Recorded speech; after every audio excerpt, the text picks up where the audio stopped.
Karibu tena mtazamaji, ikiwa sasa imetimia saa 5 na dakika 40, tunaendelea na mjadala wetu pamoja na taarifa kutoka maeneo mbalimbali, hasa kuhusiana na katiba miaka 15. Ni katiba ya mwaka 2010 na hii leo ndio tunapoadhimisha miaka 15. Na kwa hivi sasa tupate taarifa kutoka kaunti ya Taita Taveta ya mwenzangu Hezron Kimari kuhusiana na katiba miaka 15.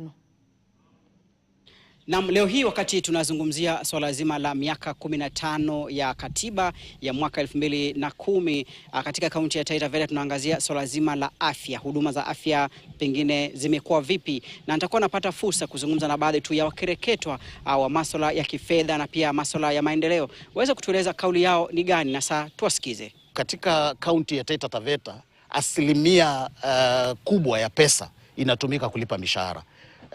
Kaunti hii tunalipa mishahara zaidi ya bilioni 3, ambayo ukiangalia katika mtazamo wa sheria ya usimamizi wa pesa za umma tuko katika asilimia 58, kinyume na sheria ambayo inahitaji tu asilimia 35.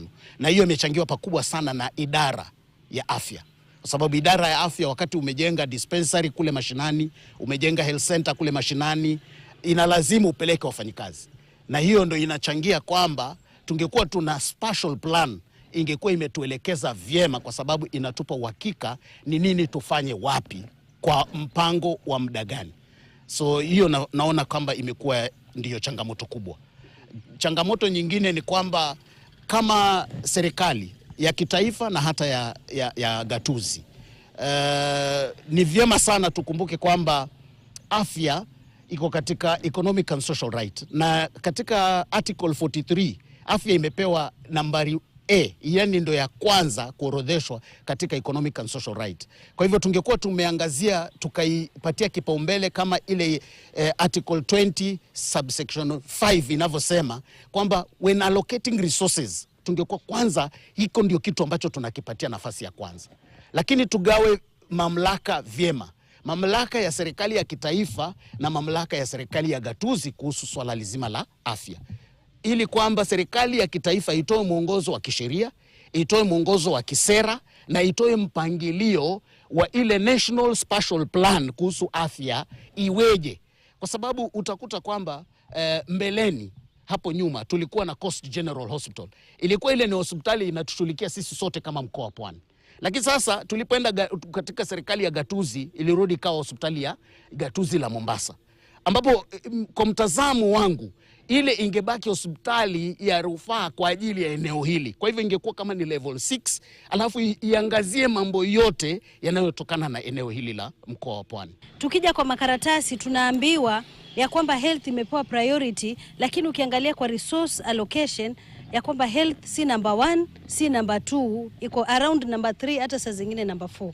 Kwa hivyo ili swala lote la kuwa county government haiwekei pesa za kutosha masuala ya health ni swala ambalo linatuumiza sisi kama wananchi, na linaumiza zaidi kina mama na watoto, kwa sababu most of the time kina mama ndo wako hospitalini kwa sababu yake mwenyewe, kwa sababu ya mtoto, hata saa zingine kwa sababu ya mabwana zetu ambao tuko nao kwa nyumba. Kwa hivyo mimi swala la kwanza ambalo nimeona limetuangusha ni kwamba health haijapewa priority when it comes to resource allocations. Na ningependa sana Taita Taveta nizungumze na MCAs wale ambao sana tumeona wakisukuma hii miradi ya community empowerment. Can they re-strategize?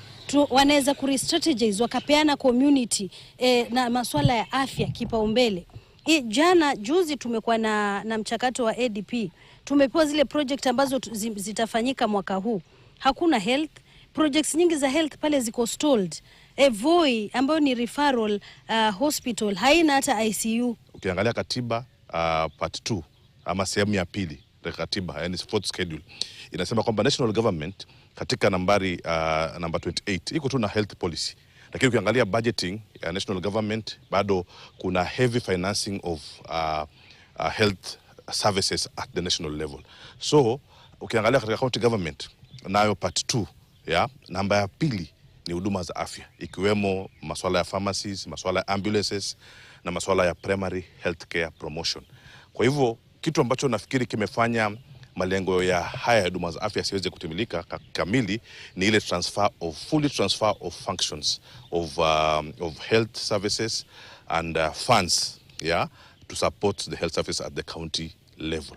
Na IGTRC imejaribu sana ku-unbundle na ku-cost. So sasa kitu kimebakia, ninafikiri that transfer of functions and funds to the county government, in particular health, to support the services at the county level. Itaweza basi kutoa hizi shida kama za madawa yanakosekana kwa counties, shida kama za equipment ambazo zinahitajika.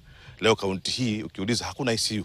Unaona, masuala kama ya cancer center tunaweza kuwa na center lakini hakuna equipment. Kwa hivyo haya yote counties zinazorota, huduma zake za afya zinazorota sababu haina pesa za kutosha kama ilivyoashiriwa katika katiba kuweza kutimiza malengo yake. Uangalie mambo ya rasilimali because hata ukiangalia department ya health ya Taita Taveta County kuna ile budget wao wanapitisha kwa county assembly, lakini wakati wakipitisha ile wao wameweka na mahesabu yao, unakuta ile pesa ambayo wao sasa ile hatimaye wanapatiwa ni pesa kidogo ambayo haiwezi kutosheleza kulipa wafanyikazi, na kidogo pia ibaki ya kununua madawa na kununua hizi health equipment. So kuna bado changamoto kubwa. Ndio kauli za baadhi tu ya wakazi na pia wakereketwa katika kaunti ya Taita Taveta wakizungumzia swala zima la miaka 15 ya katiba, huku wakiwa wanaelekezea pengine kidole cha lawama kwa serikali ya kitaifa na pia serikali za kaunti kuhusiana swala zima la utepetevu ama kutowajibika ama kutotimia kwa ndoto iliyoazimiwa ya ugatuzi katika swala zima la kufanikisha huduma za afya katika kaunti hii. Nikiripotia KTN kutoka Voi, mimi ni Hezron Kimari. Asante sana mwenzangu Hezron Kimari.